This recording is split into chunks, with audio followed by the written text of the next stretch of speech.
Hey there guys, what's up? In this video I want to discuss some advanced combat mechanics. These go a little further than just pressing some random skills and will make you much more efficient in group or solo content. And of course, this will make your experience within the game much more enjoyable. Some of the topics in this video are derived from comments and others I have compiled myself. Got a useful tip yourself? Don't forget to leave it in the comments. Oh, and at the end of the video I will start mashing on my keyboard, so stick around if you want to see that. Without further ado, let's get into the video. So let's start off with mounts. Yes, I'm sure you know about this or have seen other players doing it, but why do they do it and what mount do you use for a specific encounter? You see a lot of players using a mount to initiate on a boss or encounter and completely miss the mark by jumping past the enemy or it not having the desired effect. Let's start off with why you want to use a mount to initiate a fight. At most encounters, a mount is used to break the break bar of a champion or legendary boss. In most cases, when the break bar, the blue bar under the health bar, breaks, the boss will become exposed. This is similar to your favorite YouTuber getting exposed. But instead of losing subscribers, a boss in Guild Wars 2 takes extra direct damage and damage from conditions. This moment of exposure is very brief. It only lasts about 2 to 3 seconds, but if everyone brings their A game to the encounter, you can do a significant amount of damage to the boss. The most common mount to do this with is a Springer. The Springer mostly stays in one position when you use its engage skill. You don't move back or forth and you can really aim where you want to land. Make sure you have your masteries leveled, by the way. You can only break the break bar of a boss if you have the forceful impact mastery leveled on your Springer from the Path of Fire expansion. For the rest of this video I will assume you have these masteries, else this video will be a bit long-winded to go through. You can easily unlock those masteries while playing through the Path of Fire story. So anyway, you usually use the Springer in these boss-like scenarios. However, there are other mounts that are better suited for different situations. Let's go over these real quick. Let's have a look at the Raptor.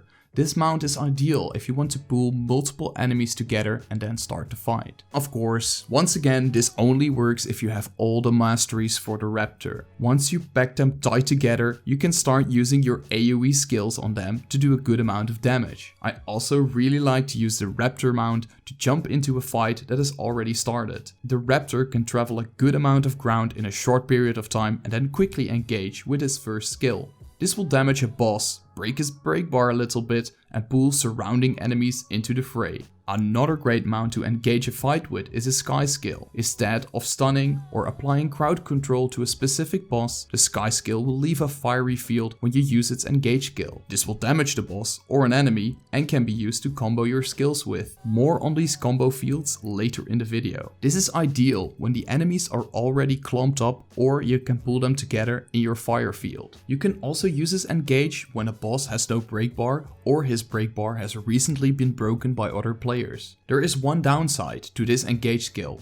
It is very hard to aim. Well, you get the hang of it after a bit of trial and error, but it still stays pretty hard to aim. If you want your fire field exactly on the boss or a specific mob of enemies, you actually have to use your engage skill in front of it. This is because the Sky skill will move forward a little bit before it uses its fire field. Therefore, it can be a bit harder to aim if you are trying to aim for a boss or a group that moves around. It is worth practicing. The other mounts, the Skimmer and the Jackal, are great to support your allies that are in trouble. The Skimmer can heal your squad and the Jackal can grant them shields in the form of a barrier. This is really helpful if you have a smaller group that could use some support when they are in trouble fighting a boss. I would not recommend using the Roller Beetle to initiate a fight. Thus far, this mount does not bring much to the table in terms of initiation with its engage skill. It does not offer any kind of crowd control, support, and does not do a lot of damage. And next to that, it is extremely hard to aim since the Roller Beetle is going extremely fast. So to summarize, use the Springer for precise aimed crowd control on a boss or enemies that are already close together. Use the Raptor to pull enemies without a break bar together or when you want to engage in an ongoing fight. Use the Sky skill for a fire combo field and overall good damage, and use the Jackal and the Skimmer to support your squad or allies. From now on, I don't want to see you guys using a Sky skill on a boss with a break bar. Nah, I'm just kidding, you get the idea. Let's move on to a feature I just mentioned, combo fields and finishers. To be honest, you can play this game without even knowing what a combo field is and still be very efficient. But if you really want to get the maximum benefit out of every situation and learn how to buff your allies in combat, you got to use a combo field or a finisher. Have you ever noticed that some skills leave a field and are easily recognizable in battle? Then it's most likely a combo field. Every profession has multiple of these combo fields. Even your profession has some. You can easily find out which skills will cause a combo field by hovering over them and look for the text combo field. Once you have figured out which skills will create a combo field, you should see what kind of combo field it will create. Is it fire, light, water, dark, or something else? Keep this in mind while we look for your finisher. So once you have used your skill and created a specific field, you want to follow that up with a finisher. Currently, there are 4 types of finishers: blast finishers, leap finishers, projectile finishers, and whirl finishers. Using one of these 4 finishers inside a combo field will give you a buff based on the type of finisher. Blast finishers are usually created by magic attacks, but even some Warhorn skills will create a blast finishers. Blast finishers are most commonly used to buff allies. For example, using Eruption, a blast finisher, on a geyser, which is a water field, will cause an area healing effect. Leap finishers are granted on using a leap or a jump skill through a field. For example, using Leap of Faith through a symbol of wrath will create a light aura, which reduces your damage taken and damages enemies when they attack you. Projectile finishers are pretty self-explanatory. You shoot a projectile through a combo field, which will buff the skill you used and apply that effect to your enemy. Let's say you shoot an arrow through a fire field. That arrow basically becomes lit and will burn your enemies. And last but not least are the whirl finishers. If you use a whirl finisher in a combo field, it will shoot all kinds of bolts to surrounding enemies. As with the other finishers, the effect of these bolts is based on the field you use your whirl finisher in. The most common example of this is the Guardian's Whirling Wrath in any field. Here you see my Guardian using Whirling Wrath in a fire field.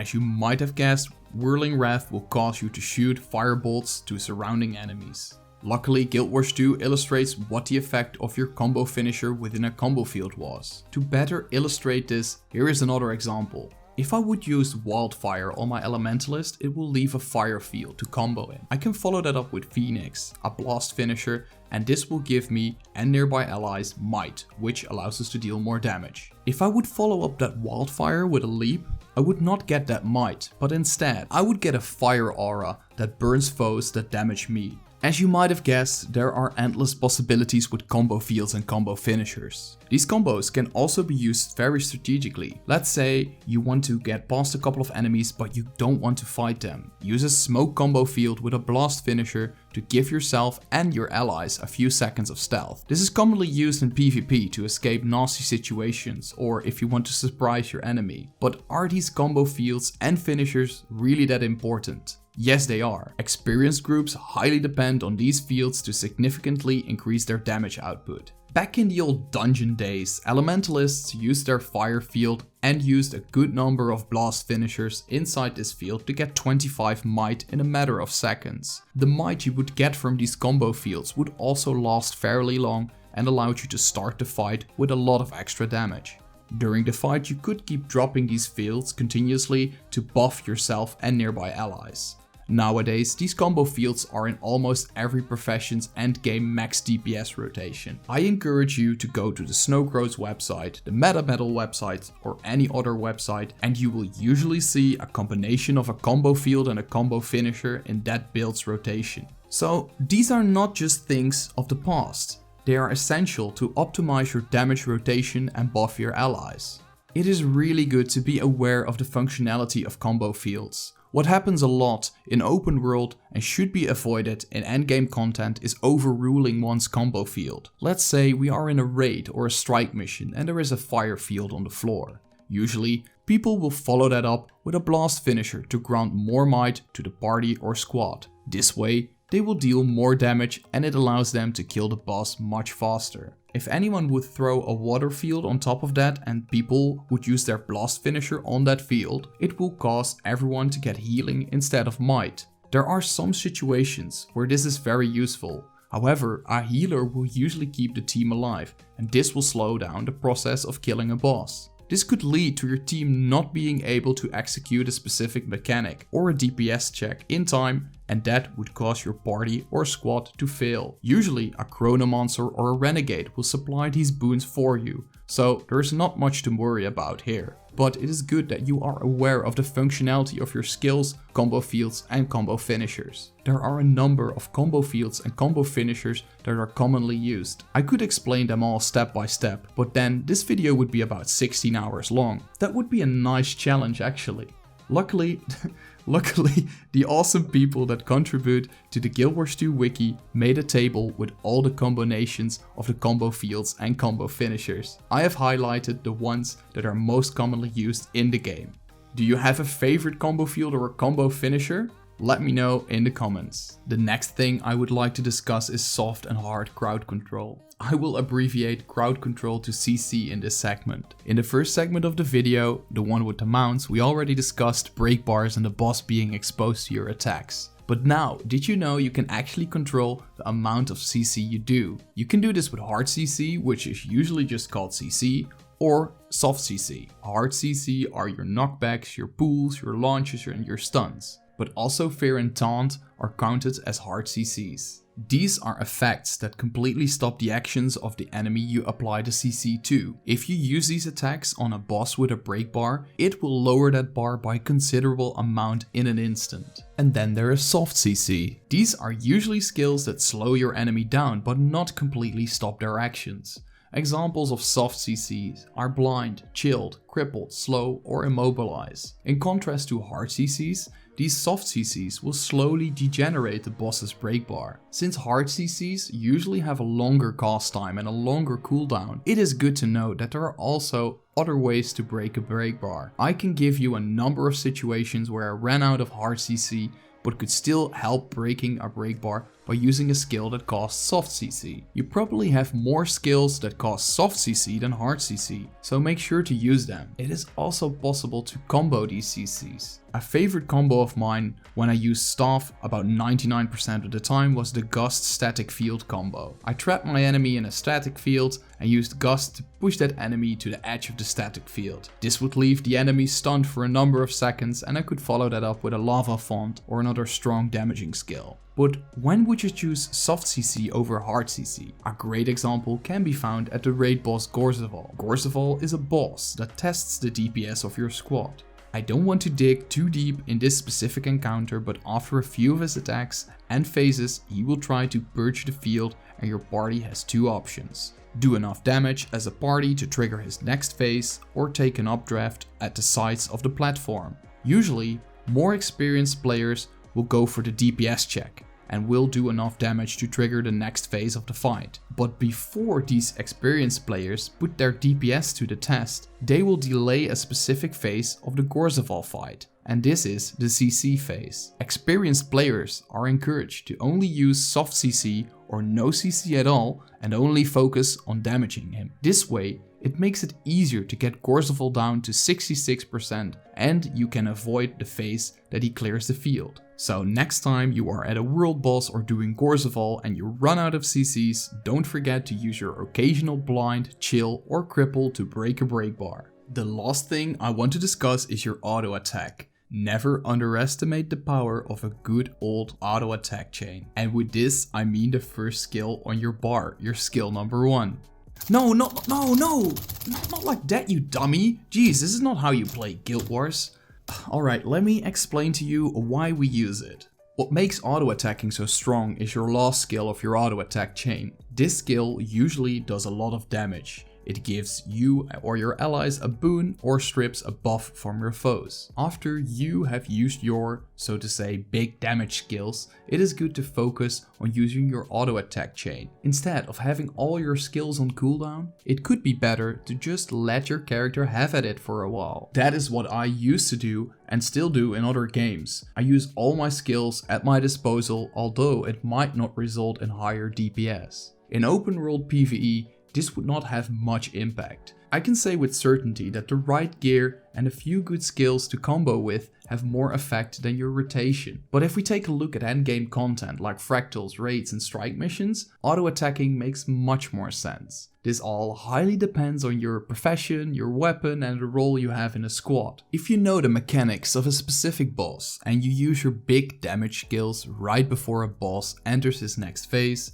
then most of the damage is lost because the boss will be invulnerable for the next few seconds. So in this scenario it might be better to hold off from using that big damage skill until the boss returns to the playing field. Also, like I've said before, when you have used your big damage skills, you might want to switch over to auto attacking since your other skills might not directly deal damage to a boss. You don't want to use your immobilize skill on a boss when there is no break bar to break. I think it is a weird human trait to have everything on cooldown before you use an auto attack as a last resort. So let's take one of the best Dragonhunter DPS builds to illustrate this a little better. Right now I have used all of my big damage skills. Both my Whirling Wrath and my traps are on cooldown. There are two things I can currently do: swap weapons or auto attack. Since I use the big Game Hunter trait from the Dragonhunter trait line, which increases my damage on enemies that I've tethered with my Spear of Justice, I want to stay on Greatsword.